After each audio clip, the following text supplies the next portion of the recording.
Yes. Yes. No, actually, I've written script and dialogue for presentations and plays in school. Yes, it is. So the inspiration came to me when I was asked to think about a way to tell the story of the cross. And a few days later, I was just thinking about it at night, and I couldn't sleep because I was just thinking about the impact of the cross in my life. I realized that a lot of us take for granted the story of the cross, the story of Jesus, and we're so comfortable and so ignorant, so much so that the story of the cross stopped moving our hearts. And I was looking for a way to tell this story, and so the story really is the story of the cross, but portrayed in a way where there's a lack of the cross. It was quite challenging trying to portray a story without telling it up front. So you have to, you have to tell the story without being too explicit. Well, it was very different. I would say more difficult for me because when I write for myself, I can write whatever I want, but obviously I can't do that here. For me, it was quite difficult because I had to write two scenes. The first scene it's quite a normal scene lah, because the characters were like teenage kids, so it's like something I can relate with. But the second scene I had to write was to do with this character named Julia. She was a divorced woman.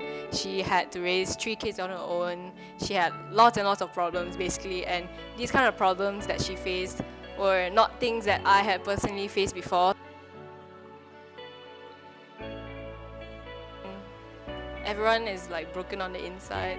Like there's a certain degree of that. So I think it's quite relatable lah. Like I mean, if you see the production later, like the characters, like each of them have like a story to tell. Each of them have a struggle. When you watch it, then you'll be able to like say like, hey, I've gone through that. I think people will be excited to find that there are answers. I really hope that the audience will be able to find a small bit of themselves in the different characters and the different stories that are being told. That they will be able to look beyond what is being portrayed on stage. That they will be able to look into themselves and see who they are without Jesus. But beyond that, I hope that this will be an opportunity for them to get to take this step of faith, to know this God who finds beauty in ashes. He delights in a broken and contrite heart.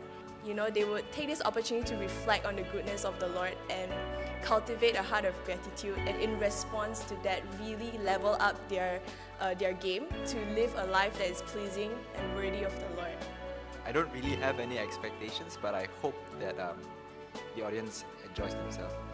Well, we're not trying to introduce a very far-fetched concept. I mean, the stories are basically about people with problems, and everyone has problems, so they should be able to understand that.